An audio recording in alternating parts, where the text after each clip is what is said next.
Allô, chef? Il y a un truc qui a fait toc. Cet article pourrait s'intituler De l'administration publique de 1940 au service public du XXIe siècle, 77 ans d'évolution comme Tintin. Ben oui, parce que je partais carrément sur un article scientifique et c'est vraiment pas le ton de mon blog. Bref, je vais donc vous montrer comment l'administration de 1940 a évolué. Ou pas. Voyez-vous, en 1940, l'usager avait le droit de venir dans les locaux de l'administration pour remplir 25 pages de feuillet XF 241A qu'il remettait ensuite à un type encostardé qui lui criait d'une voix nasillarde derrière un hygiaphone. Vous avez oublié de renseigner la case G8 en bas à gauche de la page 12. Reprenez votre papier et vous reviendrez la semaine prochaine. Au XXIe siècle, le service public s'est enfin rendu compte qu'il fonctionnait avec l'argent du contribuable, et que le contribuable était aussi le client auquel il fallait rendre service. Alors, l'administration a effectué sa mue en service public, et avec cette mue est arrivée la posture de service. Je ne beugle plus dans l'hygiaphone, je parle normalement à la personne. Je ne suis plus tout puissant, c'est le client qui a raison. Ce n'est plus l'administration qui dicte ses règles, c'est le besoin du client qui prime. Ce n'est plus l'administration qui impose ses contraintes aux usagers, c'est le service qui répond aux attentes des clients, etc. Mais tout ça, c'est pas pour la SNCF, car la SNCF n'a pas encore fait sa mue. Elle a bien saupoudré par-ci par-là quelques trucs numériques digitaux, histoire de faire comme tout le monde, mais pour la posture de service, c'est encore 1940.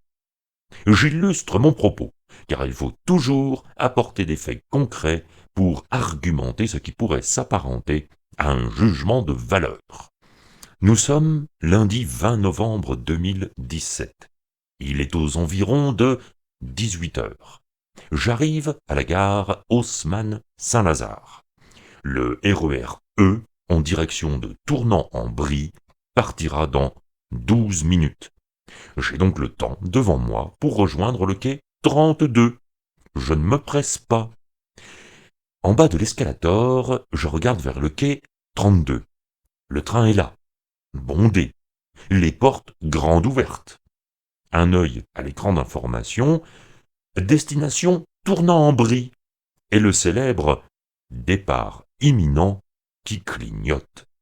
Oui, le départ imminent est célèbre car c'est celui qui s'affiche quand le décompte du temps a dépassé le zéro et que le train est toujours à quai. C'est un peu comme la fusée Ariane. 3, 2, 1, 0. J'ai dit 0. Ouh, c'est 0. Et la fusée reste droite dans ses bottes, stoïque. Bref, c'est le... Tout marche mal, navette. Sur le RER E, on a ça aussi. L'écran affiche le décompte du temps avant le départ, et à 0, zou, le convoi s'ébranle, le train s'en va. Alors quand le compteur arrive à 0, et que le train ne s'ébranle pas, ben le 0 clignote, comme pour dire que ça va pas tarder à le faire. Et quand ça fait un petit moment que ça va pas tarder à le faire, ben ça passe à départ imminent, qui clignote lui aussi. Et là, généralement, ça sent pas bon. Enfin bref, je comprends que c'est le train précédent qui n'est pas parti.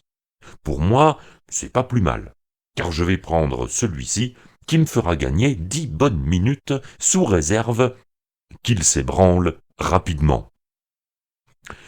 J'étais à 2 doigts de monter quand une annonce sur le quai. C'est une annonce genre « J'ai l'hygiaphone en cornemuse ». Et visiblement, ce n'est pas une annonce générique, genre « Des pickpockets sont susceptibles d'agir dans cette gare. Faites attention à votre smart. » Oui, parce que je viens d'apprendre que la Smart est l'automobile la plus volée. Ou encore, Pour changer de quai, veuillez utiliser les passerelles ou le passage souterrain ou la téléportation. ou même, En cas de constipation prolongée, veuillez composer le 31 17 7. bref, vu la durée du message, ça a l'air d'être du sérieux. Mais comme je le disais un peu plus avant, c'est incompréhensible. C'est d'ailleurs ce que je réponds à la dame restée dans le train et qui me demande. La dame dans le train. Qu'est-ce qu'il dit? Moi, je ne sais pas, je ne comprends rien. Et c'est à ce moment qu'il y a eu un mouvement de foule. Les 3/4 des voyageurs sont descendus de voiture. Du coup, je me suis demandé s'ils avaient, eux, compris l'annonce énigmatique, ou bien s'ils agissaient par instinct, vu qu'à chaque fois que le départ imminent clignote et qu'il y a une annonce énigmatique, ça veut dire que le train partira pas et puis c'est tout. J'en profite pour monter dans le train et trouver une place assise, vu que la moitié des voyageurs vient de déserter, comme je l'expliquais juste avant. Et là,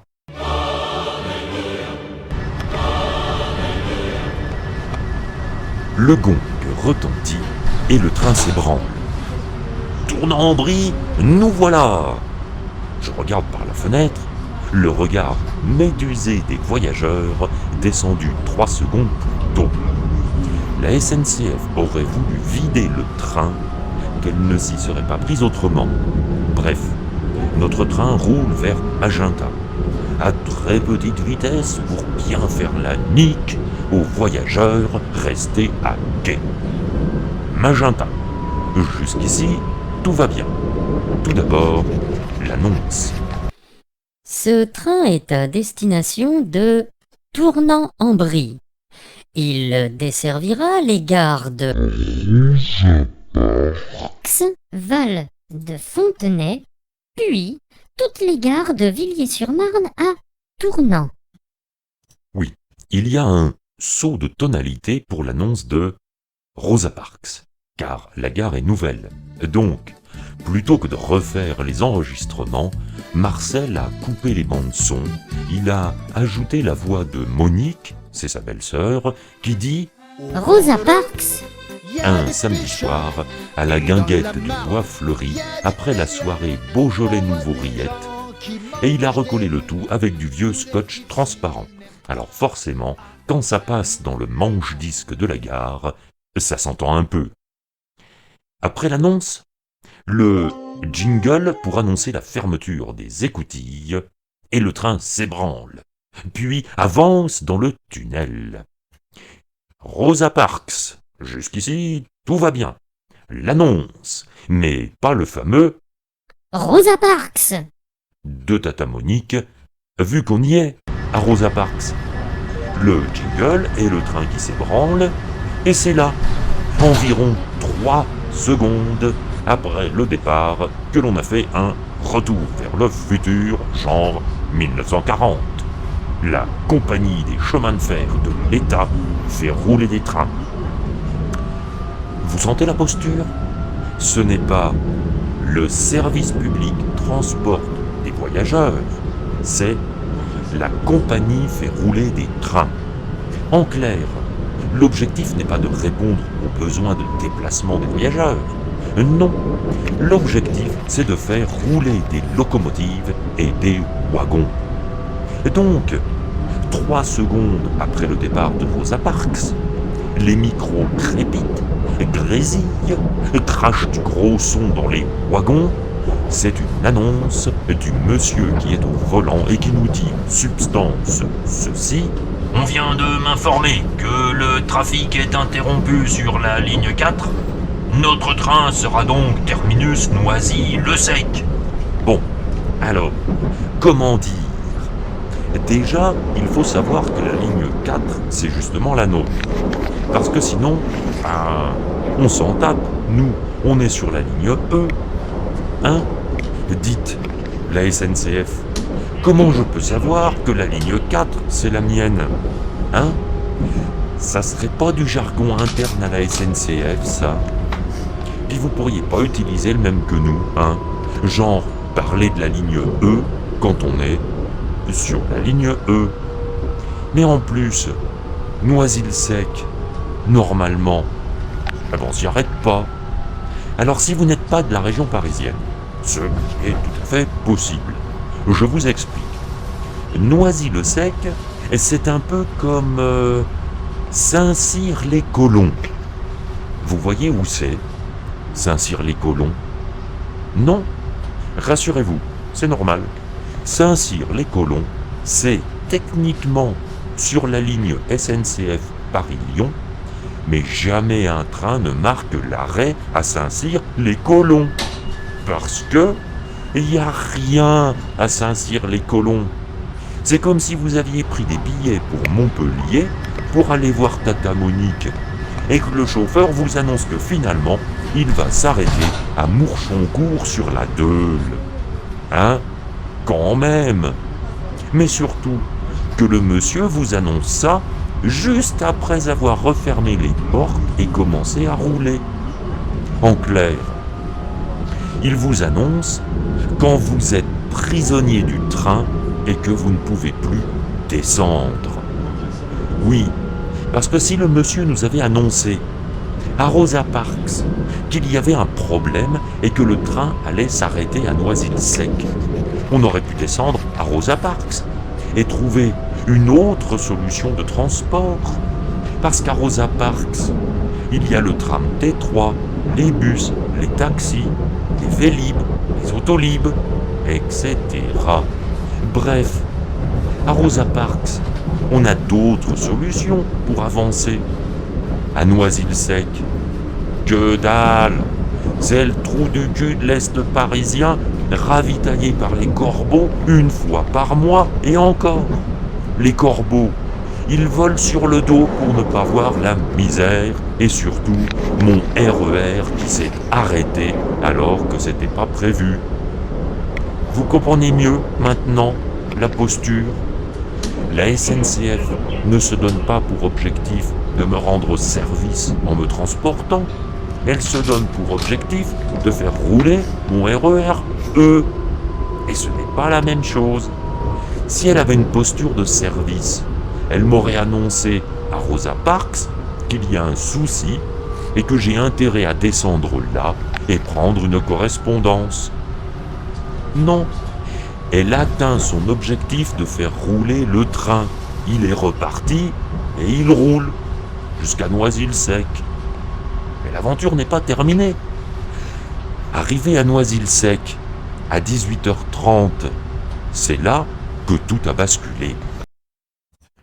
Imaginez un RER E double étage, blindé par les voyageurs montés à Magenta et Rosa Parks, comme chaque jour en heure de pointe, ça fait du monde, non?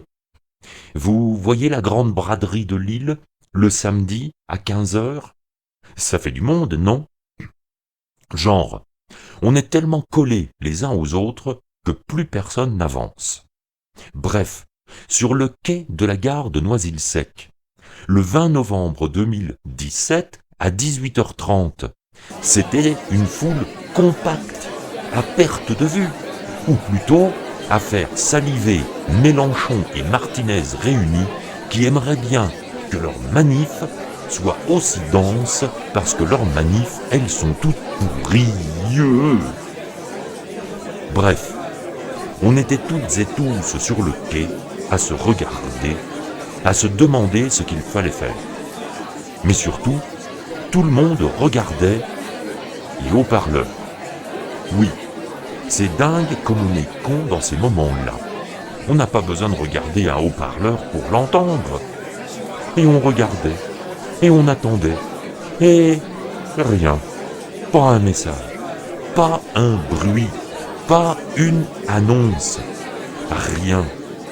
Sur le panneau d'affichage, 1.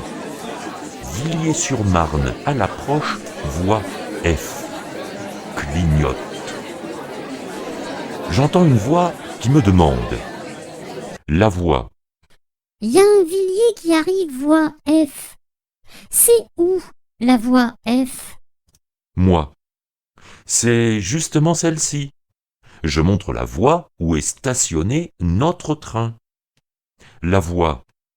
Ben, comment il va faire? Moi. Il va monter dessus. Ou peut-être passer en dessous si c'est la femelle train. C'est comme ça qu'ils se reproduisent, les trains. La voie. Bon, ce que vous êtes con, vous alors. Moi. Oui, vaut mieux en rire. Et là, subitement, tout d'un coup, sans prévenir ni crier garde, oui, j'essaie de mettre un peu de la tension chez le lecteur. Un klaxon hurleur frénétique. Et un autre. Et encore un autre. Oui, le train a sifflé 3 fois. J'ai bien compté. Et zou!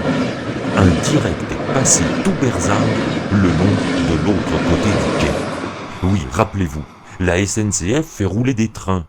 Alors, même s'il y a plus de monde sur le quai que le quai ne peut en contenir, et qu'il y a forcément plein de voyageurs au ras du quai, les trains directs continuent à passer tout berzingue.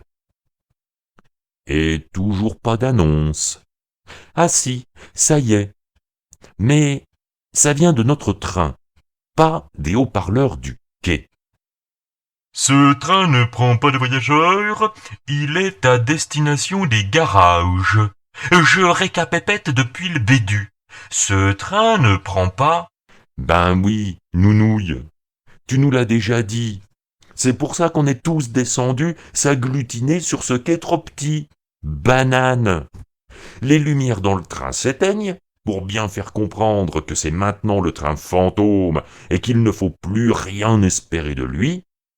Le jingle, les portes se referment, le train s'ébranle en nous laissant médusés sur notre quai de l'oubli. Bon, tout espoir n'est pas encore perdu, car le fameux Villiers à l'approche voie F clignote toujours, et effectivement, le voilà qui peut maintenant accoster sans devoir grimper sur l'autre train ou passer en dessous, c'est selon. Impec, me dis-je. Après tout, je descends à Villiers. Je vais donc prendre cet omnibus. Ce sera un moindre mal après cette épopée nommée « Il y a un truc qui a fait toc ». Le train accoste. Les portes s'ouvrent. Le chauffeur fait une annonce. Je viens d'apprendre que notre train sera terminus Rosny-sous-Bois. Alors, comment dire? Rosny-sous-Bois, c'est la gare juste avant Val-de-Fontenay. Et Rosny-sous-Bois, c'est comme Noisy-le-Sec, mais en pire. Quand les corbeaux ont fini à Noisy-le-Sec, ils vont ensuite à Rosny, toujours sur le dos, pour ne pas voir, mais en plus, sans ravitaillement, vu qu'ils ont tout laissé à Noisy.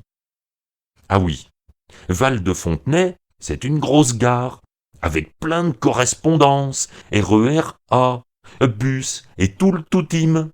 Donc, la posture, toujours la posture, la SNCF fait rouler son train avec les contraintes de la SNCF. Elle n'aurait pas l'idée de faire acheminer le train jusqu'à Val-de-Fontenay, où les voyageurs trouveraient des correspondances et d'autres moyens de rentrer chez eux. Non, non, non. Elle arrête le train juste avant, dans un trou paumé. Et à Noisy-le-Sec, toujours pas d'annonce sur le quai. Non, non, non. Démerdem ziziche. La SNCF ne va quand même pas nous annoncer qu'un train pour Paris est en approche voie A. Hein? Des fois qu'on ait l'idée saugrenue de retourner sur Paris pour prendre d'autres solutions de transport. Hein? Bref, je regarde l'écran d'affichage et je vois ce train pour Haussmann-Saint-Lazare à l'approche.